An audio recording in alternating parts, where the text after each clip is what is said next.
Hello বন্ধুরা, welcome to Sutapa's রান্নাঘর। আজ আমি তোমাদের মানকচু দিয়ে একটা রেসিপি করে দেখাবো। খুবই ইজি আর খুবই সুস্বাদু একটি রেসিপি। আর যারা কচু বাটা খেতে ভয় পাও তারা কিন্তু অবশ্যই এই রেসিপিটা ট্রাই করে দেখতে পারো। তো এখানে আমি নিয়ে নিয়েছি 500 গ্রাম মানকচু। কচুটা ভালো করে ধুয়ে মোটা করে চোখলা ফেলে দিয়েছি।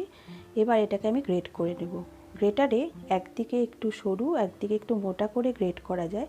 তো যে দিকটা মোটা সেই দিকটা দিয়ে আমি পুরো কচুটা গ্রেট করে নেব। তো দেখো বন্ধুরা, আমি পুরো কচুটা গ্রেট করে নিয়েছি। এবারে এটাকে আমি 3বার জলে ধুয়ে নিয়ে একটু ভাপিয়ে নেব। তো জল দিয়ে আমি গ্যাসে বসিয়ে দিয়েছি। যেই মাত্র ফোঁটা উঠবে তখন আমি কচুটা নামিয়ে আবার ছেঁকে নেব জল দিয়ে। তো আমি খুব বেশি সেদ্ধ কিন্তু করব না, জাস্ট একটু ভাপিয়ে নেব। তো দেখো এইভাবে জাস্ট ফুলে ফুলে উঠবে ফেনা ফেনা মতন। এইভাবে ভালো করে নাড়াচাড়া দিয়ে তারপরে আমি জলটা ফেলে দেবো, একটা ঝুড়িতে করে ছেঁকে নেব কচুটাকে। তোমরা যারা ভাবো কচু খেলে গলা ধরবে, ভয় পাও, এইভাবে বানিয়ে খেলে কিন্তু গলা ধরার কোনো ভয় নেই। তো তোমরা অবশ্যই রেসিপিটা ট্রাই করে দেখো। তো দেখো জলটা আমি ঝরিয়ে নিয়েছি একটা ঝুড়ির মধ্যে। এবার কড়াইতে দিয়ে দিয়েছি 3 চামচ সর্ষের তেল। এতে দিয়ে দিচ্ছি 2টো শুকনো লঙ্কা আমি ছিঁড়ে দিয়েছি। আর দিয়ে দেবো 1/2 চামচ কালো জিরে। এবার কালো জিরা আর শুকনো লঙ্কাটা একটু ভালো করে নাড়াচাড়া করে নিয়ে আমি একটা গোটা রসুন ছাড়িয়ে সেটাও গ্রেট করে রেখেছি। এবার দিয়ে দেব এই গ্রেট করা রসুনটা, দিয়ে হালকা হাতে একটু নাড়াচাড়া করে নিয়ে কচুটাকে মিশিয়ে দেব। জাস্ট একটু নাড়াচাড়া করে নিয়ে, খুব বেশি কিন্তু ভাজবো না রসুনটা, তাহলে গন্ধটা চেঞ্জ হয়ে যাবে। জাস্ট একটু তেলে নাড়াচাড়া করে নিয়ে কচুটা মিশিয়ে দেব। তোমরা যারা আমার চ্যানেলে নতুন বন্ধু আছো তারা অবশ্যই আমার রেসিপিগুলো ট্রাই করো এবং আমাকে জানিও কেমন লেগেছে তোমাদের। একটা লাইক শেয়ার কমেন্ট করে দিও। আর যারা নতুন বন্ধু তারা কিন্তু সাবস্ক্রাইব করতে ভুলো না। সাবস্ক্রাইব করে আমার পাশে থাকার অনুরোধ রইল তাদেরকে। তো এবার খুব ভালো করে মিডিয়াম ফ্লেমে কচুটাকে মিশিয়ে নেব।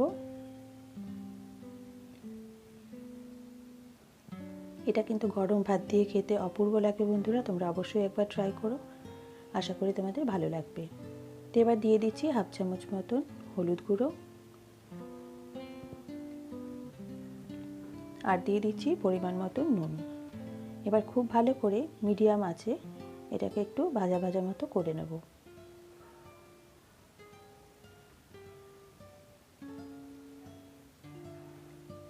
তো ভালো করে নুন আর হলুদটা মিশিয়ে নিচ্ছি।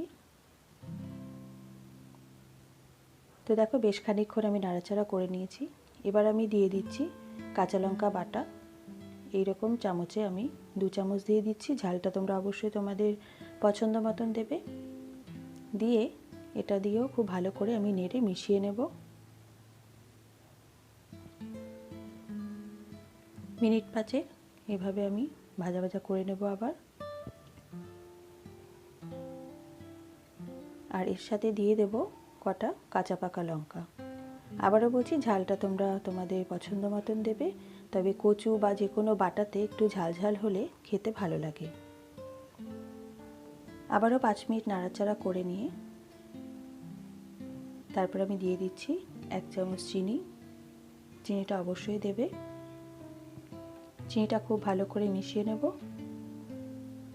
মিশিয়ে মিনিট 5 নেড়ে আমি নামিয়ে নেব। তো বন্ধুরা, যারা কচু বাটা খেতে ভয় পাও, গলা ধরবে বলে, তারা অবশ্যই এটা ট্রাই করে দেখো। আশা করি তোমাদের ভালো লাগবে। তো দেখো আমি নামিয়ে নিয়ে সার্ভ করে দিয়েছি। গরম ভাতে এটা খেতে কিন্তু অপূর্ব লাগে। তাহলে আশা করি আমার আজকের ভিডিওটি তোমাদের ভালো লেগেছে। যদি ভালো লেগে থাকে অবশ্যই লাইক কমেন্ট শেয়ার করে দিও। আর যারা নতুন বন্ধু আছো তাদেরকে সাবস্ক্রাইব করে আমার পাশে থাকার অনুরোধ রইল।